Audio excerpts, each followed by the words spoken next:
Chào quý vị, đang theo dõi Polon News hôm nay. Trong những ngày vừa qua, dư luận quốc tế và cộng đồng người Việt ở trong và ngoài nước đặc biệt chú ý đến tuyên bố của Bộ Ngoại giao Việt Nam. Do bà Phạm Thu Hằng, người phát ngôn chính thức, Việt Nam luôn thực hiện nhất quán chính sách tôn trọng và bảo đảm quyền tự do tín ngưỡng tôn giáo, quyền không ai bị phân biệt đối xử vì lý do tôn giáo, tín ngưỡng và các hoạt động của các tổ chức tôn giáo được bảo đảm theo đúng các quy định của pháp luật. Việt Nam sẵn sàng trao đổi với phía Hoa Kỳ về các vấn đề mà hai bên cùng quan tâm trên tinh thần thẳng thắn, cởi mở và tôn trọng lẫn nhau về những vấn đề còn khác biệt và qua đó đóng góp vào việc thúc đẩy quan hệ đối tác chiến lược toàn diện Việt Nam-Hoa Kỳ. Và trên tinh thần đó thì Việt Nam đề nghị phía Hoa Kỳ cần có những đánh giá khách quan dựa trên các nguồn thông tin chính xác và toàn diện về tình hình thực tế tại Việt Nam và sớm đưa Việt Nam ra khỏi danh sách các nước theo dõi đặc biệt về tự do tôn giáo. đưa ra vào ngày 9 tháng 12 năm 2025. Theo đó, bà Phạm Thu Hằng khẳng định rằng Việt Nam không đàn áp tôn giáo, không vi phạm nhân quyền, và người dân Tây Nguyên cũng như các cộng đồng tôn giáo tại Việt Nam hoàn toàn được tự do sinh hoạt, tín ngưỡng theo pháp luật. Tuy nhiên, câu hỏi lớn được đặt ra là nếu Việt Nam thực sự không đàn áp tôn giáo và không xâm phạm quyền con người, vậy tại sao Liên Hiệp Quốc, Hoa Kỳ và nhiều tổ chức nhân quyền quốc tế vẫn liên tục đưa Việt Nam vào các danh sách theo dõi và lên án? Đây không chỉ là một mâu thuẫn trong lời nói, mà là một mâu thuẫn nghiêm trọng giữa tuyên bố chính thức của chính quyền Cộng sản Việt Nam và những bằng chứng thực tế được ghi nhận bởi cộng đồng quốc tế. Việc Việt Nam nhiều năm liền bị xếp vào các báo cáo tiêu cực về tự do tôn giáo, nhân quyền, quyền của các dân tộc thiểu số, đặc biệt là tại Tây Nguyên, không phải là điều ngẫu nhiên hay do thế lực thù địch bịa đặt như nhà nước thường xuyên tuyên truyền. Trước hết, cần phải nói rõ rằng Tây Nguyên là khu vực chịu sự kiểm soát an ninh gắt gao nhất tại Việt Nam. Người dân bản địa, đặc biệt là người Thượng theo đạo Tin lành độc lập, đạo Blung Lao và các hình thức tín ngưỡng truyền thống, từ nhiều năm nay đã phải đối mặt với hàng loạt chính sách đàn áp có hệ thống. Các hoạt động cầu nguyện tại gia bị coi là trái phép. Các mục sư không thuộc giáo hội nhà nước bị bắt giữ, thẩm vấn, đánh đập, ép buộc từ bỏ đức tin.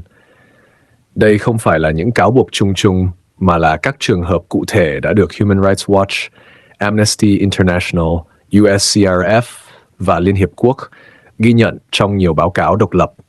Trong khi đó, Bộ Ngoại giao Việt Nam vẫn kiên trì lặp lại một kịch bản quen thuộc, phủ nhận hoàn toàn mọi cáo buộc, cho rằng Việt Nam tôn trọng tự do tín ngưỡng, bảo vệ quyền con người, và cho rằng những người bị bắt giữ chỉ là vi phạm pháp luật hình sự.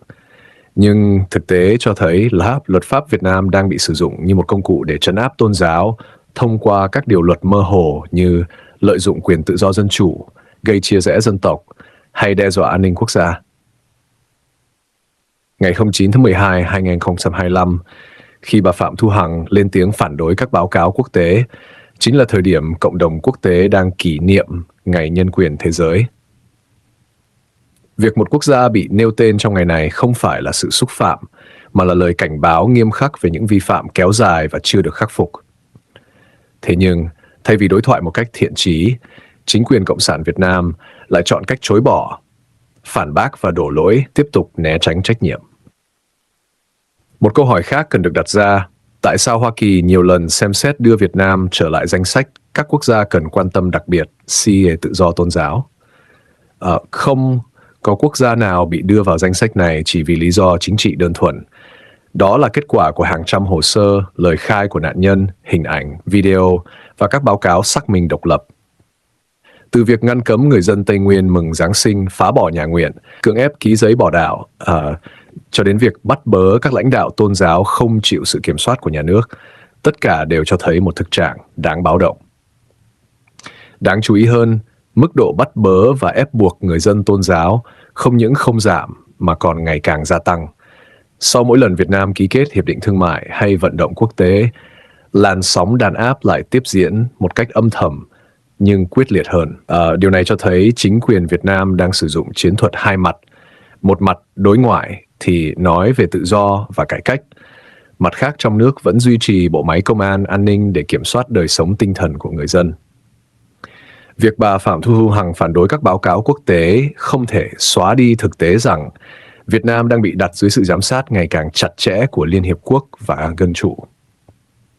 Các quốc gia dân chủ, những phiên điều trần về tự do tôn giáo, những lời kêu gọi trừng phạt cá nhân theo đạo luật Magnitsky hay các kiến nghị tiếp nhận người tị nạn tôn giáo từ Việt Nam, tất cả đều là hệ quả trực tiếp từ chính sách đàn áp kéo dài nhiều thập kỷ.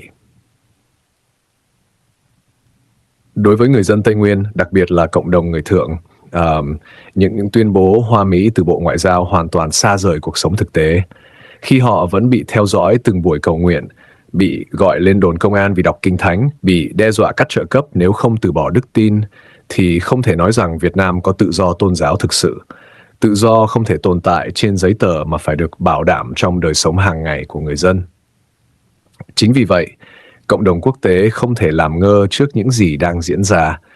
Việc đưa Việt Nam vào các danh sách theo dõi không nhằm chống lại người dân Việt Nam, mà nhằm gây áp lực để chính quyền thay đổi hành vi, chấm dứt đàn áp và tôn trọng các cam kết quốc tế mà chính họ đã ký kết.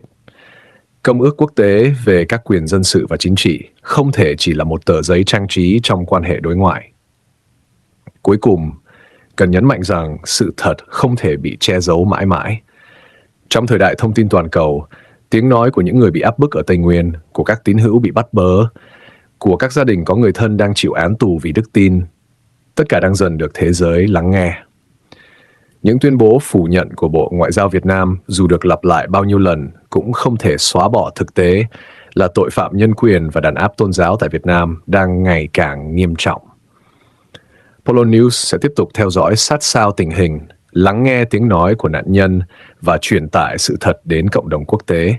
Bởi vì chỉ khi sự thật được phơi bày, công lý mới có cơ hội được thực thi và tự do tôn giáo mới không còn là lời hứa suông đối với người dân Tây Nguyên và các cộng đồng tôn giáo tại Việt Nam. Xoay quanh tuyên bố của mục sư Rahlan Glol, bám sát bối cảnh Tây Nguyên, Bộ Ngoại giao Việt Nam và thực trạng từ 2001 đến 2025. Mục sư Rahlan Glol tuyên bố, tự do tôn giáo chỉ tồn tại trong lời nói, còn người dân Tây Nguyên vẫn sống trong kiểm soát và cưỡng ép. Trong một tuyên bố mạnh mẽ gửi tới cộng đồng quốc tế và các tổ chức nhân quyền, mục sư Rahlan Glol, đại diện cho cộng đồng tín hữu người Thượng Tây Nguyên, đã thẳng thắn đặt câu hỏi, nếu Bộ Ngoại giao Việt Nam, thông qua bà Phạm Thu Hằng, khẳng định rằng Việt Nam có tự do tôn giáo, vậy tại sao người dân Tây Nguyên, chúng tôi vẫn bị ép buộc, kiểm soát và đàn áp suốt hơn 24 năm qua? Theo mục sư Rahlan Glol, từ năm 2001 đến năm 2025, người dân Tây Nguyên, đặc biệt là các tín hữu tin lành độc lập và những người theo đạo Blung Lao, chưa từng được hưởng tự do tôn giáo thực sự. Những gì mà chính quyền Việt Nam gọi là tự do tín ngưỡng theo pháp luật, thực chất chỉ là sự cho phép có điều kiện, trong đó nhà nước giữ quyền kiểm soát tuyệt đối đối với niềm tin, sinh hoạt tôn giáo và đời sống tinh thần của người dân. Mục sư Rahlan Glol nhấn mạnh rằng, trong các tuyên bố đối ngoại, Bộ Ngoại giao Việt Nam thường khẳng định mọi tôn giáo đều được tự do hoạt động. Tuy nhiên, thực tế tại Tây Nguyên hoàn toàn trái ngược. Người dân bản địa bị buộc phải theo các tổ chức tôn giáo do nhà nước quản lý, bị cấm sinh hoạt tôn giáo độc lập và đặc biệt không được phép thực hành đạo Blung Lao, một hình thức tín ngưỡng gắn liền với bản sắc văn hóa và lịch sử của người Thượng. Chúng tôi không chống lại nhà nước, không làm chính trị, chúng tôi chỉ muốn được thờ phượng Đức Chúa Trời theo đức tin của mình, mục sư Rahlan Glol tuyên bố.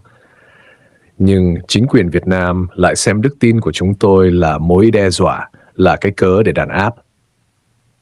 Từ năm 2001, sau các cuộc biểu tình ôn hòa của người dân Tây Nguyên đòi quyền tự do tôn giáo và quyền đất đai, chính quyền Việt Nam đã triển khai một chiến dịch kiểm soát an ninh kéo dài.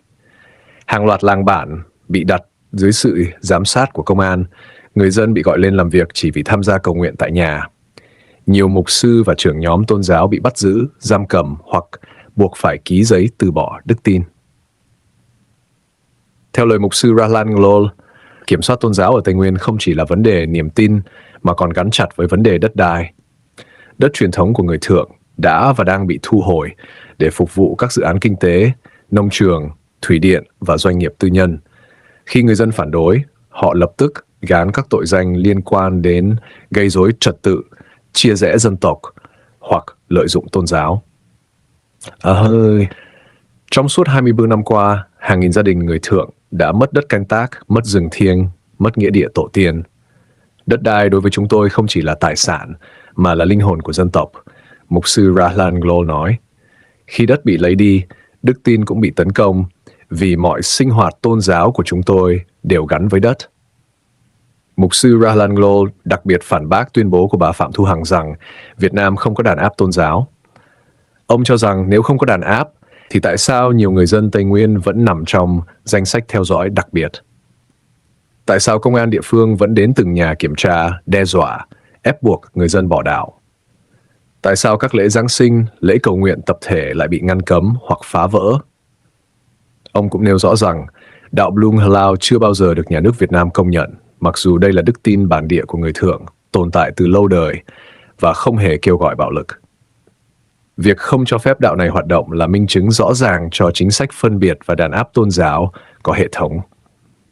Tự do tôn giáo không thể là thứ mà nhà nước cho phép hay thu hồi tùy ý, mục sư Rahlan Glol khẳng định. Tự do tôn giáo là quyền căn bản của con người, nhưng trong suốt 24 năm qua, quyền đó đã bị tước đoạt khỏi người dân Tây Nguyên. Mục sư Rahlan Glol cũng nhắc đến việc Việt Nam liên tục bị các tổ chức quốc tế và chính phủ Hoa Kỳ đưa vào các danh sách theo dõi về tự do tôn giáo. Theo ông, điều này không phải là sự can thiệp hay xuyên tạc, mà là hệ quả tất yếu của những vi phạm kéo dài. Nếu Việt Nam thực sự tôn trọng tự do tôn giáo, thì sẽ không có hàng trăm báo cáo, lời khai của nạn nhân và các khuyến nghị quốc tế trong suốt hơn 2 thập kỷ qua. Ông kêu gọi Bộ Ngoại giao Việt Nam, thay vì tiếp tục phủ nhận, hãy đối diện với sự thật và chấm dứt các chính sách đàn áp tại Tây Nguyên. Chúng tôi không cần những lời tuyên bố đẹp đẽ trên truyền thông quốc tế, ông nói. Chúng tôi cần tự do thực sự trong làng của mình, trong ngôi nhà của mình và trên mảnh đất tổ tiên của mình.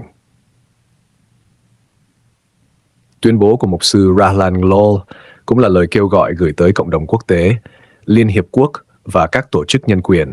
Đừng chỉ nghe những gì chính quyền Việt Nam nói, mà hãy lắng nghe tiếng nói của nạn nhân. Hãy nhìn vào thực tế rằng, từ 2001 đến 2025, người dân Tây Nguyên vẫn chưa có tự do tôn giáo, vẫn bị kiểm soát niềm tin và vẫn mất dần đất đai sinh tồn. Kết luận tuyên bố của mình, mục sư Rahlan Glol nhấn mạnh, chúng tôi đã chờ đợi 24 năm cho một lời hứa được thực hiện. Nhưng cho đến hôm nay, tự do tôn giáo đối với người dân Tây Nguyên vẫn chỉ là một khái niệm xa vời. Lịch sử sẽ phán xét ai nói sự thật và ai chỉ nói để che giấu sự thật. Nếu bạn muốn, chỉnh thành bài phát biểu đọc trước quốc tế, rút gọn thành bản tin Polon News.